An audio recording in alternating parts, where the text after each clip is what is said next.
सुन sir, मेरा सवाल आपसे, अगले 3 साल में अगर इसी तरह से डोनाल्ड ट्रंप की रणनीति रही तो फिर दुनिया किस तरफ जा रही है? दूसरा, ग्लोबल सप्लाई चेन पर इसका असर कितना पड़ रहा है, क्योंकि अमेरिका खुद तो एक वॉर मशीन की तरह है, लेकिन बाकी देश ऐसे युद्धों के लिए कितने तैयार रहते हैं? देखिए, साफ जाहिर है कि जिस रणनीति से राष्ट्रपति ट्रंप अपनी विदेश नीति चला रहे हैं, तो सबसे बड़ा परिवर्तन तो ये है कि सैन्य बल का उपयोग करना बिल्कुल सामान्य बात मानी जाएगी।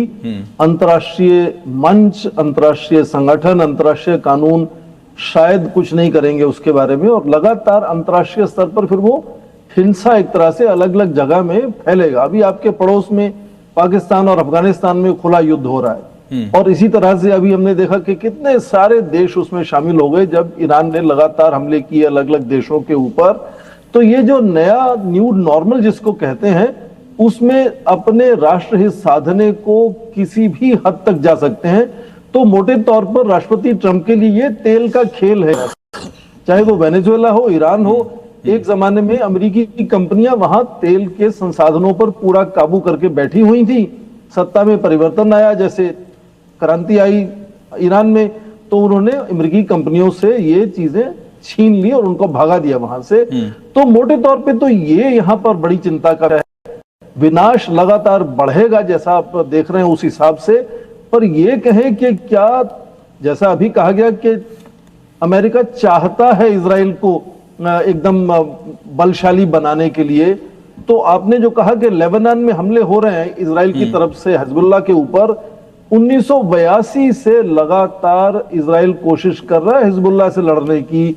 4 या 5 बार सैनिक लेबनान में उतारकर युद्ध कर चुका है, दर्जनों बार हवाई हमले कर चुका है। हिजबुल्लाह आज भी वहां है और ईरान के साथ खड़ा है, और ईरान के नाम से वो हमला कर रहा है आज इजराइल। वैसे ही हमास को 2.5 साल से खत्म करने की कोशिश हो रही है। अक्टूबर में युद्ध विराम भी गया, उसके बाद भी आज तक 160 पैलेस्टीनियन इजरायली हिंसा से मारे जा चुके हैं। क्या मतलब है कि इजराइल के हिसाब से हमास खत्म नहीं हुआ अभी। तो क्या यदि ये तरीके से आप जीतना चाहते हैं देशों को हमलों से, क्या ईरान घुटने टेक देगा, सरेंडर कर देगा, युद्ध विराम हो जाएगा? और ऐसा दिखता भी नहीं है, क्योंकि प्रेसिडेंट ने कहा कि या तो हम शहीद हो जाएंगे या फिर लड़ते रहेंगे। ये स्वर्ण सर, मेरा सवाल आपसे है, फिलहाल जो मिडिल ईस्ट के तमाम देशों को नुकसान हो रहा है, अरामको पर 2 बार अटैक किया गया, कतर का एलएनजी प्लांट पूरी तरह से बंद है, बहरीन का जो ऑयल रिफाइनरी का पूरा प्लांट था वो पूरी तरह से ठप पड़ चुका है, मिडिल ईस्ट में फ्लाइट ऑपरेशन बंद हो चुकी है, पूरा मिडिल ईस्ट जो है वो इकोनॉमिकल कोलैप्स की तरफ बढ़ रहा है। ये कितना बड़ा चैलेंज इन देशों की अपनी इकोनॉमी के लिए, और क्या वो डोनाल्ड ट्रंप पर दबाव नहीं डाल रहे हैं? बिल्कुल वो दबाव डालेंगे राष्ट्रपति ट्रंप पर, क्योंकि उनकी तो कुल जो आर्थिक व्यवस्था है, जो कुल आमदनी है देश की, उसमें से ज्यादातर तो ये तेल और गैस से निर्यात से ही आता है, थोड़ा सा पर्यटन से आता है। तो उनको सीधी चिंता होती है कि यदि तनाव बना रहता है, हालांकि आज राष्ट्रपति पेजेस्कियां जो ईरान के हैं उन्होंने, और उनके बाद IRGC ने भी कहा है कि ये जो अपने क्षेत्र के हमारे पड़ोसी देश हैं उन पर अब हमले नहीं होंगे जब तक वहां से हमले वापस नहीं होते ईरान के ऊपर। तो एक तरह से संकेत उन्होंने दिया है कुछ इस आक्रामक युद्ध को कम करने का। पर यहां तक बात है राष्ट्रपति ट्रंप के, उनको लगता है उनकी असेसमेंट में वो कमजोर हैं या नहीं। युद्ध में कोई भी देश अपने आप को इस तरह से कमजोर सामने नहीं करता है।